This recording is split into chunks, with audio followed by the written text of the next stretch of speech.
Good afternoon and welcome to the G4V Workbench. I'm your host Daniel B. G4V Cavart's virtual chapter guitar instructor, also host and team member of the Guitar Shop. If y'all have questions or comments during this presentation, please feel free to use that chat feature. Every good guitar store has a technical and repair section. They provide services from changing strings and cleaning some repairs, as well as performing setup and modifications on your guitar or guitars. In Kurt's instance, how many you up to now, Kurt? While Kurt's counting, just a couple. Those services are not free. Yeah, you just bought one today. There are guitar maintenance skills that you yourself can learn to perform on your guitar and save some money, and a trip to your local guitar shop. For some folks, there is not a guitar shop that is conveniently nearby where you live, and so learning a little bit of guitar maintenance skills are important to keeping your guitar in top condition. The G4V Workbench and crew are here and ready to help with learning some of those skills. At the end of today's event, I'll have y'all unmute your mics and we can have a little question and comments. So please bear in mind that everything that is talked about or demonstrated by the Workbench crew is based on the Workbench crew's experience, opinions, skills, and knowledge. Every effort is taken to verify any information put forth. Any references to brands is for demonstration purposes only, and the G4V Workbench has no affiliation with any of the brands that are mentioned. So it's my pleasure to introduce to you the Workbench crew today. We have on hand Guitar for Vets Guitar Shop guitar guru John DeMarco. Hey everybody. Who's leading off this. And Matthew Lorance, there he is. And the man who wishes he had a big mustache, Leif Peterson, is off today. So, where was I? Today, the Workbench crew will be unfretting any frets you may have about frets, so don't fret. The guys will also show you a little bit of honing on your soldering skills. Workbench crew, the fate of guitars all over the known universe are now in your hands, or at least the ones y'all own. Take it away, John. All right. Well, thanks everybody for being here. And what I've got is a bit of a video to share with you. Can you guys see my video popping up here? A little blurry. Cool. Yeah, here we go. So basically today, you got to kind of bear with me for about 15 minutes, a little under 15 minutes. We're going to go through pulling frets and refretting a guitar, as well as doing some basic dressing of those frets. So I'll start my video. So we got a bunch of tools here, and don't get worried, you don't have to own every single one you see. One thing you will need, though, is a good pair of clippers. Fret wire is very hard. Got to have some nice sharp clippers. This is an interesting tool. It's for pulling frets. You can use the previous tool, but this has got a flat nose on it. This is a fret hammer. Now you don't have to buy the StuMac one. You can buy less expensive ones. As long as they have a brass and a plastic head, you're home free. You don't want to use any kind of steel hammer on frets. This is a fret crowning file, and you can see that the teeth are only on the edges of it. And in most instances, that crown has got more than one radius for fat or smaller. This is another type of crowning tool.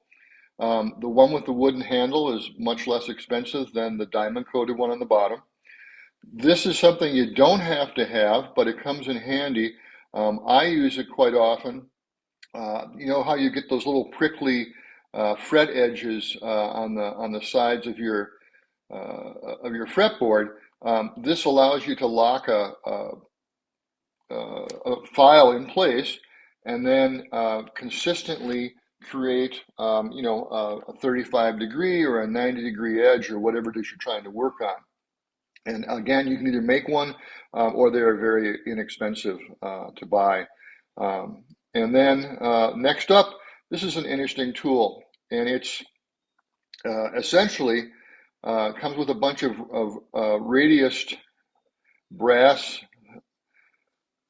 inserts that go into the bottom of this, and you can use this to pound your frets in, and you can see the radius right there.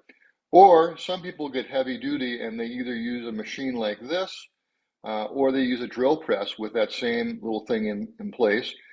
Here's an example of something that's kind of a vice grips thing that they sell, and you kind of clamp the fret in place. Now, I tend to hammer my frets in, and you'll see a demonstration of that, but any of these techniques can work. And again, you don't have to own all the tools. You can really do this from a very simple perspective if you want to. This is a little radius tool, fret bender I built out of wood, but you can buy the expensive one where you can have multiple radiuses, dial them in, and you can get a little bit of an arch on your fret wire prior to putting it on the fretboard. Notice my diagram. I'll back up just a second here. The whole thing about frets is, and we'll talk at the end here. Matt's got some great charts. There's a width to that fret, there's a height to the fret, and then they all have a tang, which are these little ridges down here, and that's what holds them in place on your fretboard. And what I've got up here is just a single piece of fret wire. You can see a little bit of the tangs here in the upper left up there. So, the first thing is you got to pull those babies. Well, if you've got a tool like this one with that sort of snub-nosed clippers, it's pretty easy to get a hold of them and then start prying them out. And you can see that I'm doing this as gently as I can, but I still manage to nick a little bit of the wood out. Now, that'll get covered up by the next fret, but it's unfortunate. In any case, this is one technique to get your frets out. And you can use just the regular clippers, but because those have got rounded edges, you don't usually, it is not as easy to get underneath the fret to pry them up. Oh, and I just dropped one of my earplugs.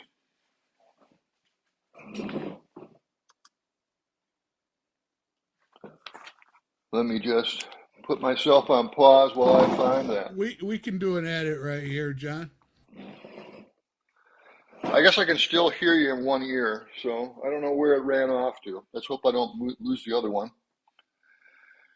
All right, so you can see I'm putting some tape on the fretboard here on the top, and I will tell you that blue or green tape and a magic marker or a Sharpie is your best friend in this situation. Here's another way to get the frets out. If you have a really sharp chisel, you can pry them up out of there. And just be careful you don't wind up scarring your fretboard. That's why I put the tape on there. It helps you a little bit. Not that you couldn't let it slip and do something. But I know a lot of people who use that to pop them up and get them out.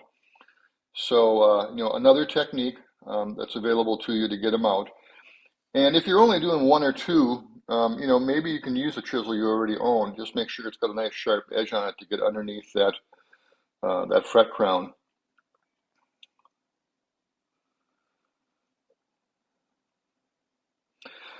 This next shot here, a couple shots, some manufacturers and some repair people will glue frets into the fretboard.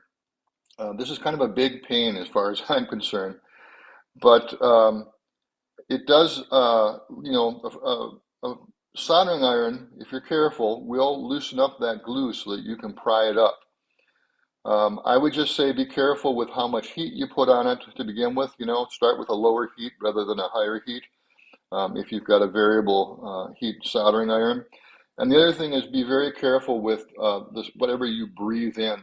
Glues have got a lot of caustic stuff in it. So here's my little gadget for creating a little bit of a radius, or actually a lot of a radius on my fret wire. And, I just get it into the jig. And again, there's more complex ones that you can buy. The other thing you can do is what I'm doing here, which is just flex it until you get a little bit of of a crown or a radius on it. Otherwise, you can put it through the machine, and essentially, with my little gizmo that I built, it's essentially a pretty sharp radius, and so then I have to loosen it up by hand afterwards so that I can use it on my guitar. Once you've got your fret wire, sort of got a little radius on it, then I just tap it in. And by the way, the jiggling is from the camera. It's not, the workbench or anything like that. And it's a tap. It's not a bang. It's not a hard, kind of a technique. It's a gentle thing. And then, you can wait if you want to until you get them all in before you start cutting the ends. But I tend to do it as I go along. Another shot of doing that. Again, you want to get it started. And then in this case, I'm just going to get it started a little bit.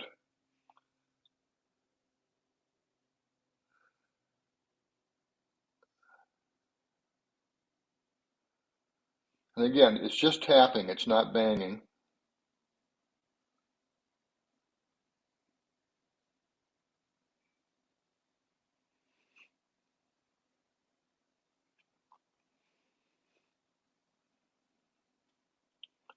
Make sure they're seated in there nicely. And then there's that call that I showed you with the different radii.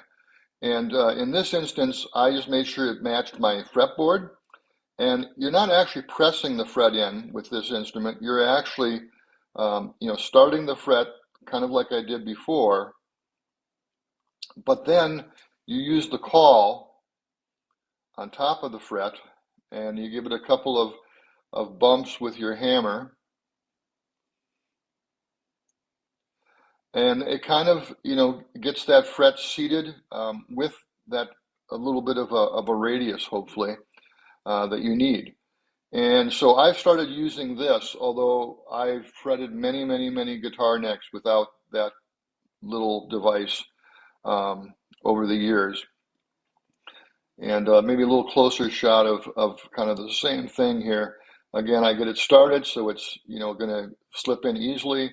And then I use my call with the same radius that my fretboard has.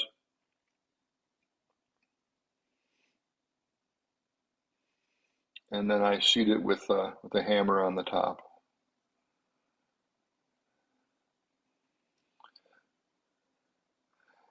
So you might think to yourself, well, what if I just need to get fret ends that have popped up down? Well, you can use a little block of wood and a hammer. There's also this little device, which are real inexpensive, and it's just a brass instrument. They cost maybe $8, $9 online. Unless you go to StewMac, then they're real expensive, but that's, neither here nor there. And it has this little channel in it, and it's brass, so it doesn't actually hurt the fret, the same as the brass and the plastic on my hammer. And you can just seat that fret. And so I've had a lot of people who have said, oh, I've got a fret that's popped up. Well, you can many times with a little block of wood or an instrument like that, a tool like that, you can get them seated better. Here's that device where I use it. Now, I could just use a plain old file and try to keep a steady angle on the fret ends, but in this instance, I'm going to use that little tool.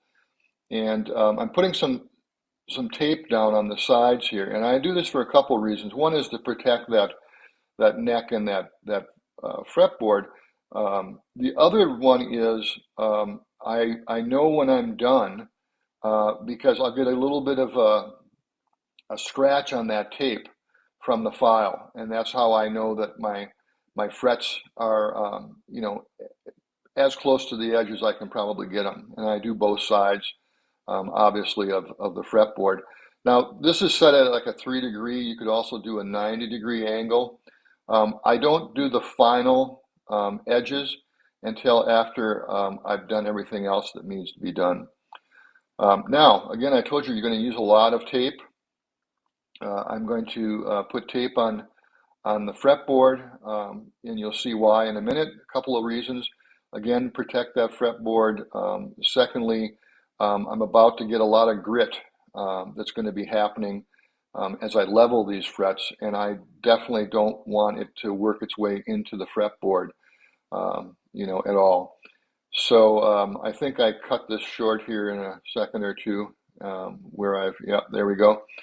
And, when you start getting up the fretboard, some people have different sizes of tape. I just rip my tape in half and make it fit and get as far up the fretboard as I need to. In this instance, since this was a demonstration, I don't think I did every single fret all the way up the fretboard. Now, this is a file for leveling frets, and it's just handheld. And what a lot of people will do is they'll use something like this. They'll actually use an aluminum bar, or they'll have a fret file like what you just saw there, and they'll have it attached to that wood block. I attempted today for our demonstration, I essentially used the same tool that I used to create the fretboard radius. And so you could see the little cutouts on that. And I use, contact sandpaper and put it on there. Now, there's a kind of a political argument online. If you go out and look, people will say, oh no, you always, no matter what the radius of your fretboard is, your frets should all be straight when you get done leveling them, right? And then you have people who say, well, no, I like it. It's more comfortable if the frets are crowned and they are in the radius of the fretboard. I decided to try this a little while ago, and some people like it, some people don't. But it's essentially going to flatten the top of those frets to make them all even, but it's also going to, give that little bit of a radius. Why did I use the magic marker on the Sharpie on there? I know to quit when the magic marker is gone from all the frets.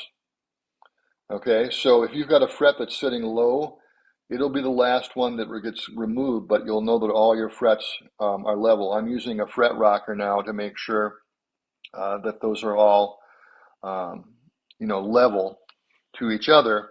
Now I'm going through and using the Sharpie again, and that's because now I'm going to crown those frets. And obviously I'm doing this to a lot of frets, but you could literally have one or two frets that need to get fixed like this. And it's all about making them the same height as everything else. And then once it's level, getting that crown on there. And so right now you can see I'm using the diamond file. And I think that's got a medium and a jumbo edge to it. So you got to make sure you grab the right one. And again, once the magic marker disappears, you know that you've removed and created a crown on that fret because there's no more of the magic marker or the Sharpie left on there. This is, that other tool. It comes with 3 or 4 different size fret crowning files that you lock onto that handle. It works just as well. And then now that I've got all my frets, completely crowned, I'm going to just double check that those edges, again, are flush. But more importantly, I put a little bit steeper. I think I put about a 23-degree angle on the edges with that block. And now I'm just going through with a small file, doesn't have to be a fret file, small file, to make sure that there is no more of those sticky edges or, prickly edges on there. Again, I'm keeping the tape on there because I want to make sure that I don't damage the fret board or the neck.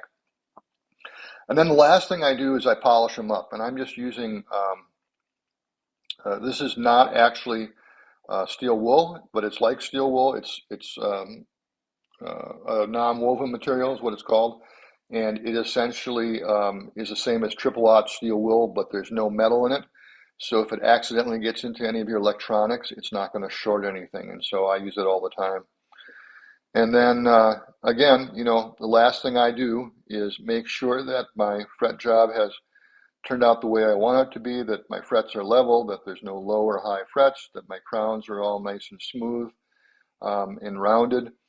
And that's, the full story in just under 15 minutes.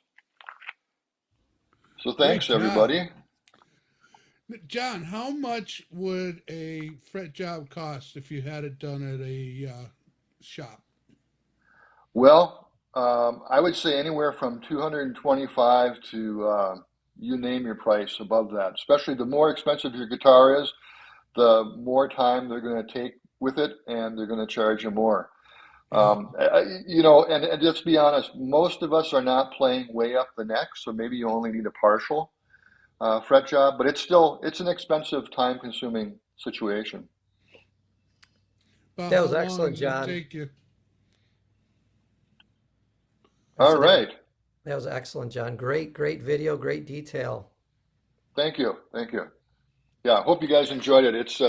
It's one of those things where I've done it so many times, but I really feel like mere mortals can do it. I really do. How much And so you time never do worry about gluing the fret in. I've never had to glue frets in, even in the worst, most beat up fretboard. I've not had to glue them in. You know, you go and watch some of the videos, especially from Stu Mack. They insist you should glue them in. Yeah. Yeah, I don't know. I'm not a real repair person, but I would just tell you that I only work on my guitar, my friends and my relatives' guitars, and then the ones that come through, like I like taking the ones that get donated to G4V and fixing them up. And I just know I've never had to glue anything in. Well, Hey, that's John, great. I love Stu Mack, but do you know why they recommend that? Well, they sell the glue. Yeah, they sell fret glue. That's right. Yeah, yeah. About how long can you expect to, from start to finish, to do a fret job? Depending on, of course, how the guitar Yeah. and whether it's electric or 24 or 22 fret. Yeah, I don't do them real fast. Um, I probably, I would say 2 to 2.5 hours for me to do a decent job. And I would say that, if you did it every day, you certainly could get the time down. Back in the old days when I was a kid, I was a piano tuner, real pianos with, Oh, with Lord. real strings. The first time I tuned a piano, it took me a week. And by the time I got done with that job when I finished college, I could do it in 45 minutes. So, repetition helps with whatever you do. But yeah, I'd say I can do the average fretboard in 2.5 hours. Hmm. And remember, folks, that you can tune a piano, but you can't tune a fish. In the fish. Exactly. For all you Well, Ario Speedwagon fans. I've got a question on pulling the frets. I built this little gizmo to hold my capos. And when I was pulling the frets, using the tool like you had, the little puller, I chipped a little bit. It's kind of hard to see in the video. I chipped a little bit of the fretboard outside of the fret. The fret. Yeah, trying Yeah, to pull it nice and straight up, but still it chipped it. It's an right. ebony fingerboard. That's why. Yeah, yeah. So ebony is very, very rigid and brittle, but rosewood isn't far behind. To fix that, you can get some super glue, and it comes in different consistencies, but you can get some super glue, and there is a manufacturer who has different colors of super glue, Hmm. and they may even have a black one that you could use. And I, by the way, I use these little tiny Here, hypodermic needle things. Yep, there you go. this Yep, is Starbond. Okay. Starbond, that's the brand. Yep, Yeah, you got to Star. shake it. You got to shake it up, and you got to use some ebony dust, and it'll. I actually have, as a hobbyist luthier, I've put drilled position markers in the wrong place, filled them in with ebony plugs, and you can't even tell. Hey, Oh, Yeah, Joe. great. Joe, yeah. thanks for joining us. For those of you that don't know, Joe is with the Long Island chapter of G4V. And how'd you find us? Through the Facebook page? Stuff. Great. Well, welcome. Yeah, Joe I was have a with us question. last week. Thank you. I have a question, John, about the gluing in, because I've done probably about 10 fret jobs, and that's 1/100th of what you need to do to get good at it. On the gluing in, I use glue and for my past 4 or 5 of them, and the reason I don't use super glue or epoxy. I use regular Titebond. Mm-hmm. Okay, regular yellow Titebond, and it serves 2 purposes. Neither of the purposes are adhesion. Okay, the first purpose is to lubricate the process of getting the slot in, the fret in the slot. And the other one is that when the Titebond cures, it fills up any voids in the slot that differ from the tang of the fret wire. And yet you still have to heat it to pull it out. But I mean, at our age, I'm still, no 20-year-olds here. I don't think I'll be pulling many frets out on guitars that I'm building, but it does help. And then it takes a while, about a half hour to an hour for the Titebond to set. But I have a full length aluminum radius block that I clamp the whole fingerboard down, and I've noticed that when I do it that way, I don't have as much leveling. Oh, interesting. Okay. Okay. Yeah, that's a nice idea. So you're using it that leveler. You're using it as like a caul or something, and then putting pressure on it. Yeah, and I don't use a radius block to sand to level the frets. I use maybe a 1-inch wide sander, and I'll go diagonally, but I'll still keep the radius. And just to check everything, at the end I'll put some 400 grit on the sanding block and just give it a kiss, just to make sure I don't have any high spots. But I've been doing really well. On a typical Strat or Tele neck, my fret height at the 12th fret is about 50 thousandths of an inch, I think, or whatever that is on the little fret measurer thing. But it's tiny. I have arthritic hands, so I look for low action on my Fender style guitars, and it makes all the difference for me. Yeah. No, those are great ideas, and I'm probably going to try a couple of them out. You know what? I've also heard that some people use the brown hide glue under the frets. The stuff in the bottle, the Titebond. Too brittle. It's too brittle to use. It dries and when it gets stressed, it cracks into powder. The Titebond that's why they'll use Titebond more often on an acoustic guitar top when you join the 2 halves, because it's as good an adhesive as anything, but it does have Titebond has a certain amount of flex to it. Okay, and that's what. So the flexibility. Again, my goal is to fill any air gaps in the fret slot, not to adhere. I'm not using that as an excuse for having an oversized fret slot. I'm using it to fill up any gaps and make the fret as solid as possible. Yeah. So if you look at it, and the other thing I'll do is the little fret winder thing, the wooden one that you made. I know Stu Max is expensive. I bought an Amazon one for $30, a knockoff, and it works just fine. Yeah. Yep. And I do overbend. So if it's I build with 10-inch radius all the time, because when I build for myself, and I'll probably bend maybe a 9-inch radius, so that if it's overbent, then when I depress the fret into the slot, it spreads out to either side, giving the tangs a better grip on the ends, just to overbend slightly. Yeah, I agree. That's and I overbend way, and then I way too much, and then I wind up stretching it back out, running it through my fingers to get it back to more of a decent radius. But yeah, absolutely. And you know what? I should mention, if you're refretting something like a classical, they're straight. The fretboards are straight, so you're not there is no radius there. So yeah, those are some of the things that I'll do. I also have I use an arbor press to put the frets in after tapping them in the way you illustrated.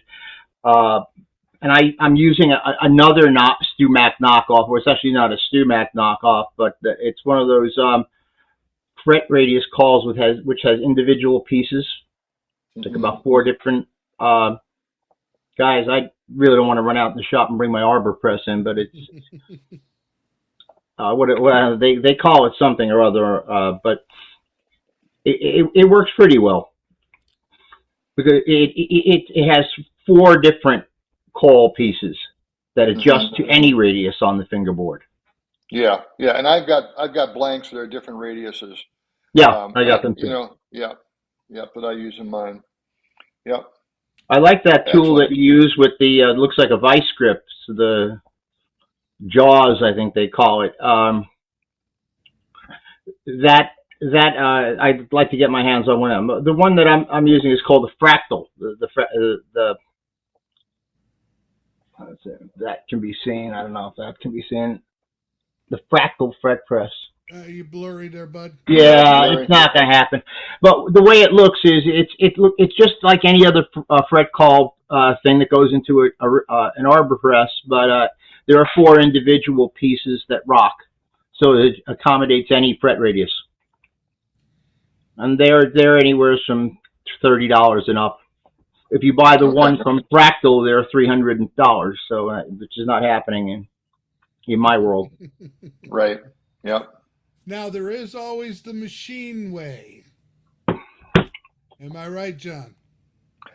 Yeah. I'm trying to think of, Matt, I think you have one done, haven't you, that way? Where you sent it away to be...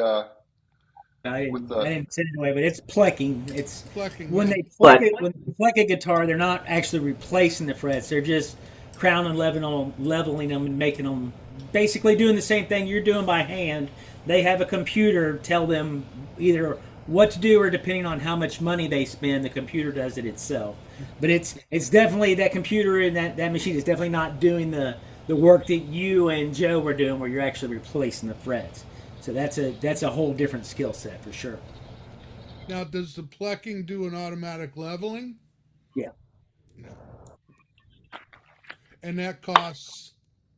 Depending on where you go, the shop that I currently use or go with or know of is about $265. But it's a full set. Understand too, it's not just crown leveling the frets. It is a full setup. Right. I mean, they do a full setup, but it's like I said, it's there's only a couple of hundred of them in the United States totally. So I mean, I would never mail a guitar to have it done personally, but since my guitar came from there and they did it as part of the purchase, that was fine. That was cool. Any better? No, not much better, huh? Yeah, that's a lot better. Yeah, that's a lot better. Well, that's $53.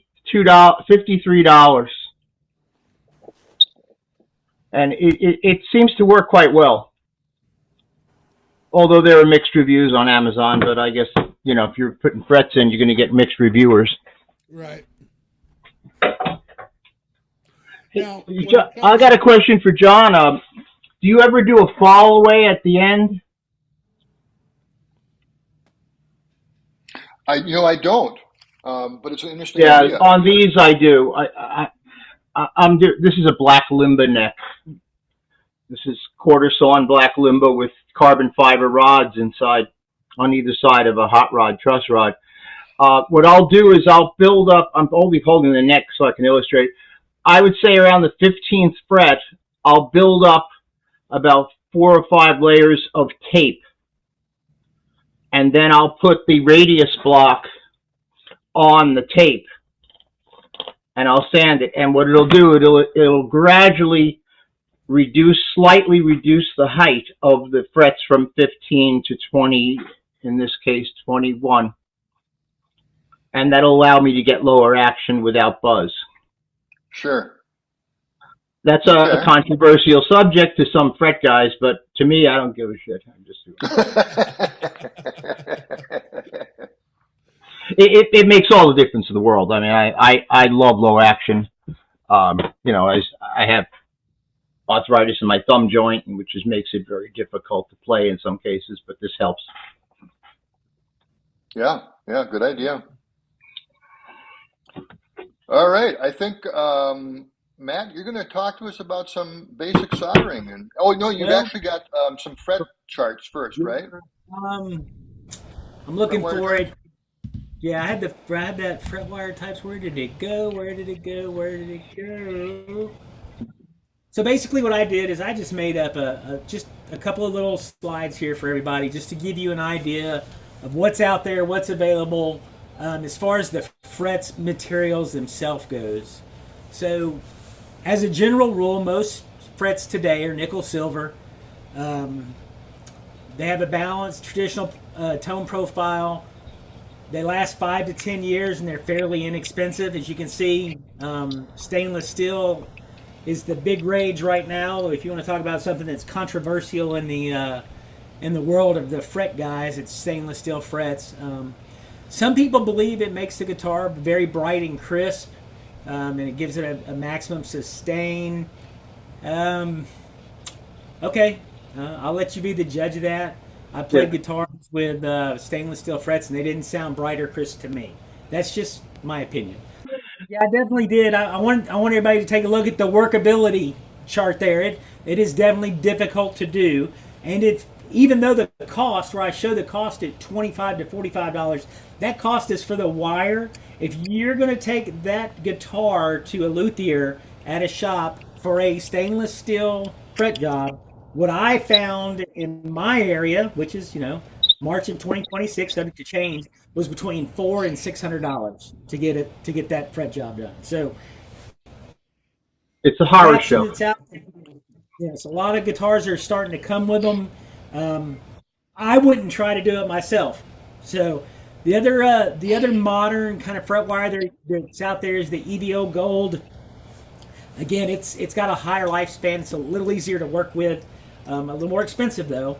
And then on kind of the legacy fret materials that you'll see is brass, bronze, and the word special was there more for the titanium than anything else. If you think stainless steel is hard to work with, try titanium. They say they say it's almost you almost have to be a professional to do it.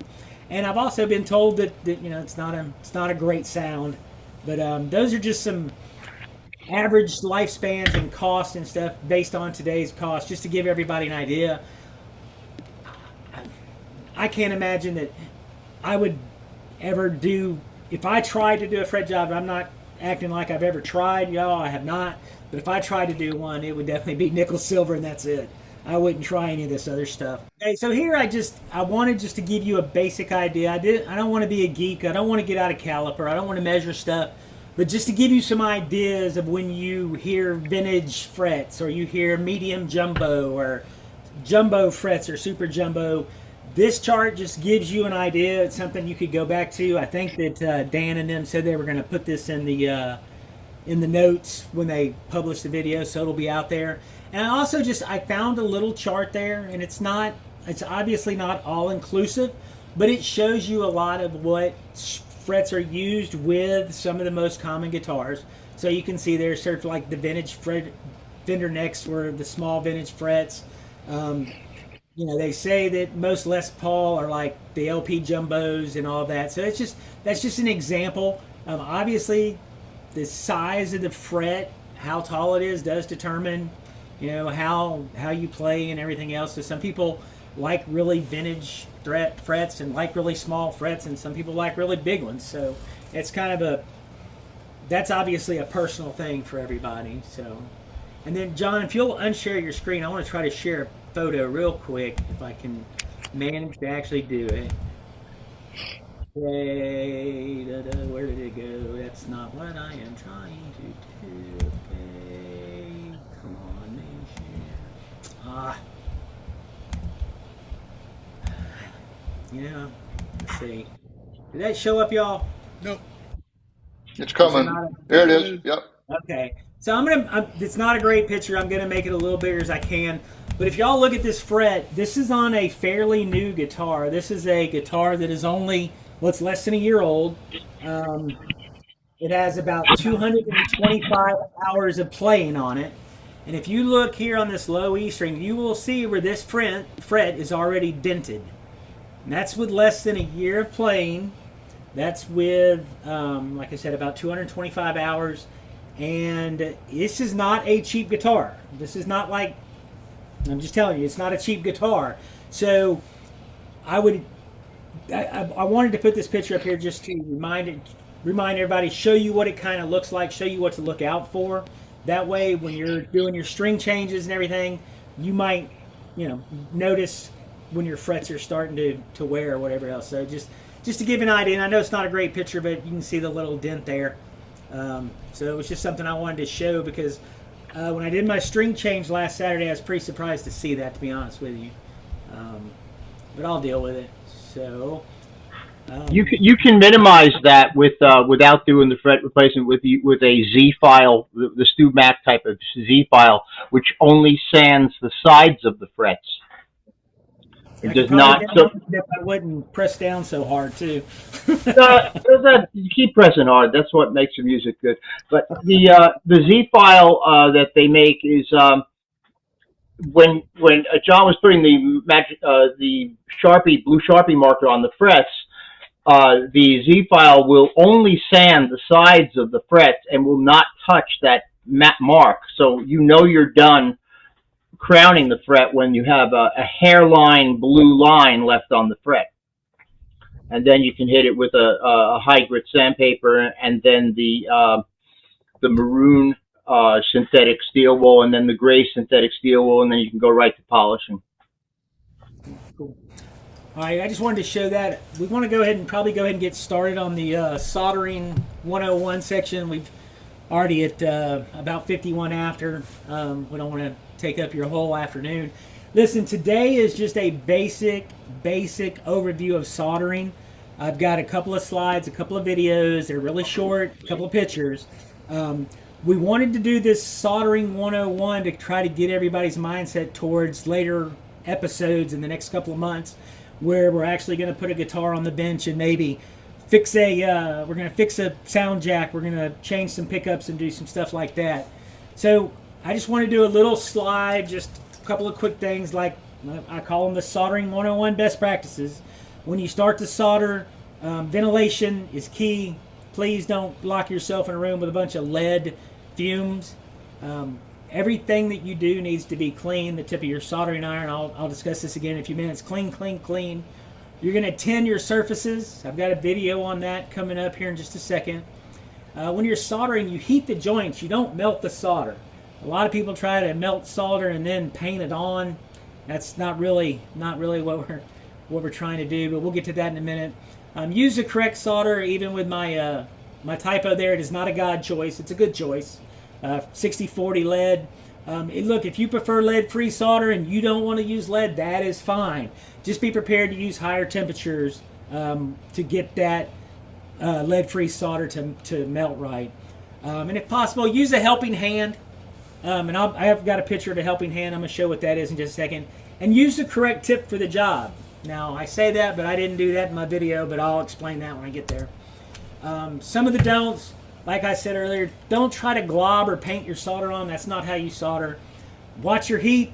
300 to 400 degrees Celsius is 570 to 750 Fahrenheit for those that hear of us in Liberia, Myanmar, and the United States. That's hot. It'll burn you in a minute. Heat destroys. It'll destroy a potentiometer or your wires, or it'll destroy stuff in a heartbeat. So we'll talk about that. Just a warning, never use acid core solder, ever. That's not for electronics. Rosin core only. So when you start to get a soldering iron, you start to buy your solder, just make sure you're buying the right stuff. And another typo that I missed. Wow.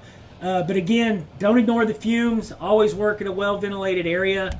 Can't say how important I think that is for you to work in a well-ventilated area. You do not want, you don't want that.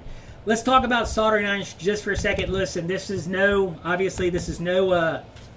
endorsement of this page, of this website, of any of this companies or anything else.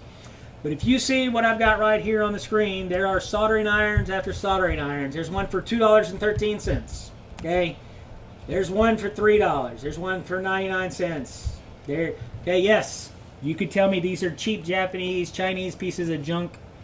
You could tell me that, but I work on vintage computers. I do guitar electronics. I do microelectronics. I fix antique radios. And I promise you the soldering iron that I use that you're going to see in these videos in a minute was about $4 off of this website. I see constantly on the Book of the Face in some of those groups where people get on there and argue about needing $100 soldering stations with a desoldering station and a fan, and you, if you don't buy a Whaler or Whalen or whatever the name of the brand is, you don't look. It's not necessary. You can go to Walmart and buy a 65-watt soldering iron right now for about $11, and it will work for you just as well as buying a $100 soldering iron from somewhere else. Because first of all, when you start to talk about soldering a guitar, normally you're only talking about 10 to 15 soldering joints total if you were building it from scratch that you're actually soldering. So I just wanted to show that there are options out there that are a lot better than going out and the old StewMac thing. You know, we all joke about StewMac being expensive, but so let me see if I can find my first video. My first video is just basically when I was talking about oh, here, let me show you that real quick. Let me show you the helping hand. When I was talking about the helping hand, this is called a helping hand, where you have the two clips here. It allows you to clip stuff in. This down here is another type of helping hand. It's actually demonstrated in the video. These items just allow you to have an extra two hands to help you out while you're trying to solder stuff together. So, but for the first video is just going to be a quick little video. It shows you how to tin the tip of a soldering iron. All right. So here I'm just going to take a soldering iron. I put the soldering iron just to kind of show you. This is a digital one that lets you know your temperature. Tells you your temperature right there. I've got it set at 305 degrees Celsius. So that's about 500 degrees, 570 Fahrenheit, something. But to tin your tip, all you do is just take your solder and just basically touch the tip just to get a little bit of solder on the tip. You would do the same things to your wires. So I've already touched the tip of the wires and put a little solder on them, and I'm just going to solder the wires together. That simple. I put them in that helping hand just so it would be easier to see on the video. But when you're doing this in the guitar, it's no problem. Now, obviously, if I was using that wire in an electronics project, I would put a piece of heat shrink over it and either melt the heat shrink on it or just put a little piece of electrical tape over it, depending on what I was trying to do. All right, now at least I got my videos going. So what I'm trying to show here were just some of the different types of tips that come with these soldering irons. There's more than one type of tip. I'm going to hold these gold ones up here in a minute, and you'll be able to, they're not gold, they're copper, but you'll be able to see them a little better. My point is, when I was saying earlier, using the right tip, I like to use a really, really small tip, but in a few minutes I'm going to put a ground on a potentiometer, and it's going to require a little bit more heat. And normally I would use a little better tip than what I actually use in the video, but when I hold these up, you'll be able to see a little better that the so each of these tips, of course, some are bigger than others.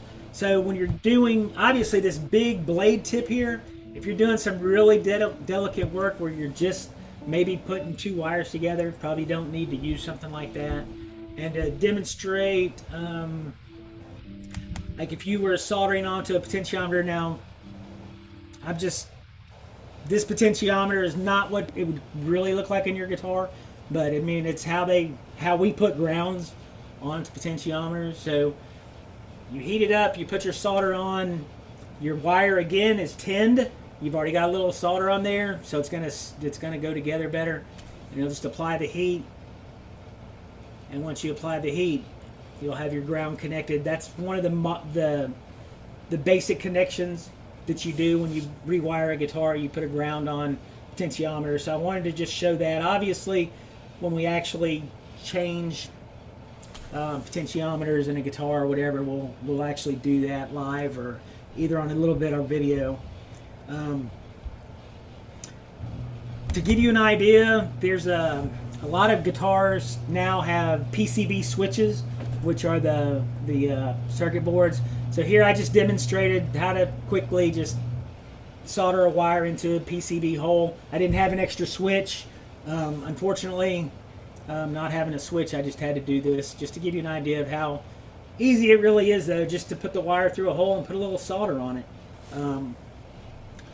And since we're talking about PCBs, I just wanted to show you. This is a Klon copy of a Klon pedal, a high gain pedal that basically everything on there I soldered on.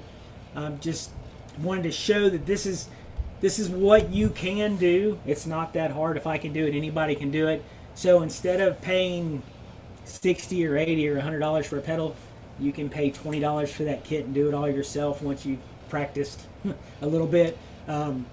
Just wanted to show that just to give you an idea and for those of you who maybe don't know what the inside of a pedal looks like.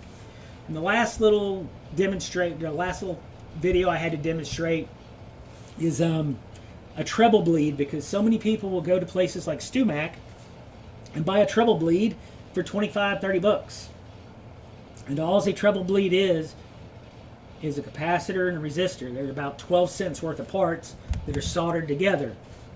And the values here aren't right. These were just extra pieces I had laying around. But it is basically taking a resistor and a capacitor in 2 seconds worth of soldering, and I'm going to cut the legs off of it, and I'm going to basically demonstrate how you would solder it to a potentiometer. Now, again, I'm going to use that pedal pin potentiometer, which will not look the same as the one inside your guitar, but it's the same basic principle.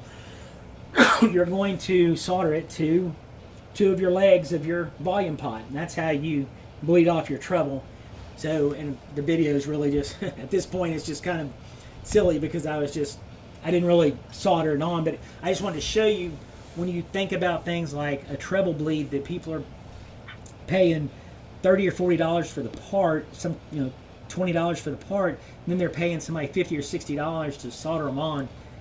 It was that simple, and it's literally 20 cents worth of parts. So I'm going to check my... Yeah, but we don't have a Radio Shack anymore to go to buy the damn things. Where do you buy those things? Well, sorry, I had to close the door so the dog wouldn't come in. I heard him downstairs. So, well, I have a big stock of them, to be honest with you. You can, again, go on Amazon, and you can buy... you can buy them for pennies. I mean, the thing that I explain to people, I know a lot of people have something against, let me get this to pull up. I know a lot of people have stuff against some of the foreign countries that we do business with or don't do business with, and some people don't like it. But I've just called up one of those places. one of those sites, and here you go. You can get 300 different types of resistors for $2.04. So that's I can't do that math in my head, but 300 divided by 204 is less than pennies each. And then you buy. What values do you recommend, Matt? What values do you recommend for creating your own treble bleed? So how about I don't. Well, you could Google it. I mean, I've done it before, and I bought the parts from StewMac for 15 times what they were worth. But they didn't. It wasn't $30, $40. It was just a bunch of resistors and a capacitor, a pack of capacitors. It was a minimal price, but the opinions on what values to use are all over the place.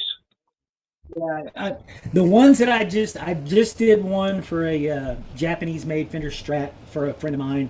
And I used a 0.47 microfarad capacitor. I used but he gave me the numbers he wanted. Okay. And it was a 220 ohm resistor. But you're right. You can Google it and get so many different opinions because, and I'll throw a name out there. Gilmore had his own that he said, and then Eric Clapton had his own values that they said.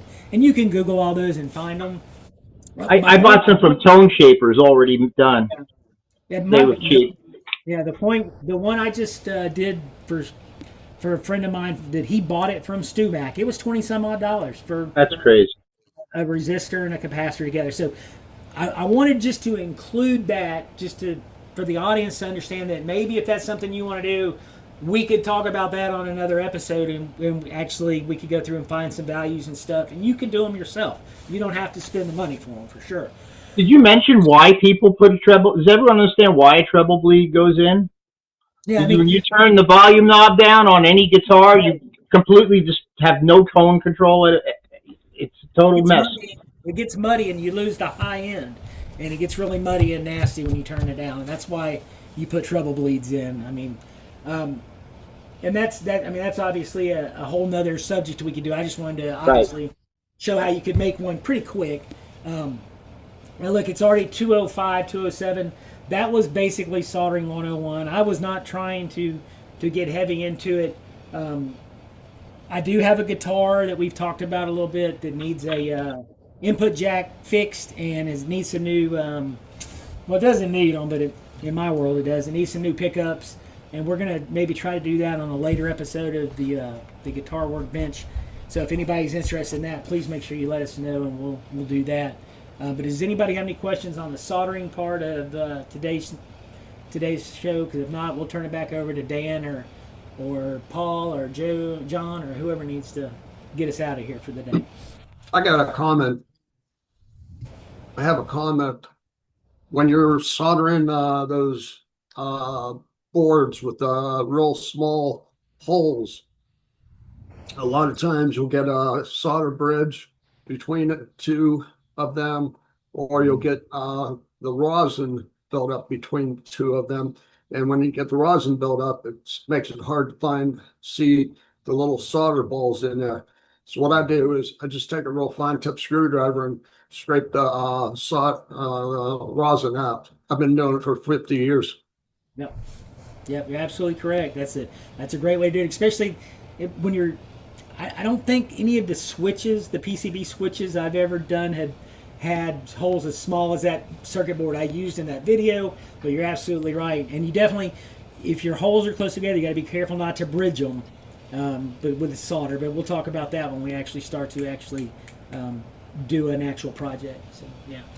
On one of your future ones, maybe you could include a really common mod that I've been doing. I play a lot of Strats. I take the second tone control on a Stratocaster and I get rid of it. And some people put a toggle switch in so you can turn on the bridge, the neck and the bridge pickup together, as opposed to the 5-way switch doesn't let you do that with a traditional one. But I've been actually now putting a blend pot in the second tone control down at the bottom. And I play on the neck pickup a lot on the Strat, but I can blend in my bridge pickup just to whatever, and just dial in a perfect tone. It's a very popular mod. I tell you what, Joe, I'm gonna send you a private message in the chat with my email address in it. If you would email me that, I would love to hear about that. That may be something I can do. So if you'll check the chat before you get out of here and grab my email, that would be awesome. I'm gonna send it to you right now. Cool. All right, John or Daniel? Any more questions? Comments? Paul? Awesome, guys. Appreciate it. Is this where we do upcoming events, Daniel? This is where we do our thing, babe. All right, so what we get paid to do. March 27th, we're going to have our second guitar office hours. The first one, other than some technical difficulties, went pretty well and was pretty well attended. That'll be March 27th at 1 p.m. Eastern. And then this is Bluegrass is the next day, the 28th of March at 2 p.m. Eastern Time with Danny Smith helping us out with that. And then if you look in the Cav Arts community, we're going to be announcing kind of the resurrection, if you will, of our iJam series. Mike Kelly is going to lead that. And that's going to be the second Thursday of every month at 5:30 Eastern Time. So we are going to be posting in G4V the set list with the lesson videos that are available so people can get all primed up, and then Mike will lead us in kind of the acoustic jam. So we have a lot happening. Cool. Yep. And let's see, was there anything else? Oh, yes, we definitely encourage event coaches to join us on the live event for office hours. There is no Zoom link or any of that, if y'all don't know. It's just merely if you're on CavArts, click on the live banner. And I still haven't figured out how Megan did it yet, Paul, but Well, apparently neither did she, so we'll figure that out. right. The only other thing I was going to say is if you scroll all the way up in the chat, the very first link, I believe, is to an overdrive pedal that a musician, Peter Dankelson, made for us. It was a limited supply of 500 overdrive pedals, and he's become a G4V ambassador and partnered with a boutique pedal company and created his overdrive. And so that, I think that's a limited run of 500. And when Matt showed us his shopping cart, it says on the website, I think that they're not going to be releasing them until May. Thank you. Awesome. I saw that. Yeah. So you see our little logo there to the right. Right now we're accepting a few videos from people that have them, testimonial videos that we'll put on Facebook. I think Soulfire might be the name of the pedal company. And if you haven't seen this kid play, he's got a very interesting backstory. He's overcome a lot of medical issues. Kids are really, really good guitars, really kind of the probably AC/DC vibe. I think that was his band. He's really a phenomenal guitar player. So we're excited about that. So that link is there in the chat if you want to take a look at it later. We get a percentage of proceeds. I'm not sure how much yet. We're still trying to negotiate that with them. But it is a Guitars for Vets fundraiser. All right. Thank you all for being a part of today's discussion. Guitar for Vets is a 501c3 nonprofit dedicated to providing relief to struggling veterans through the healing power of music and community. Since 2007, Guitar for Vets has served at-risk United States veterans impacted by PTSD and other service-related trauma. Through our unique 10-week structured guitar instruction program, putting the healing power of music in the hands of our nation's heroes, helping to foster renewal, connection, and community. So on behalf of the G4V Workbench crew and myself, be well and keep on strumming.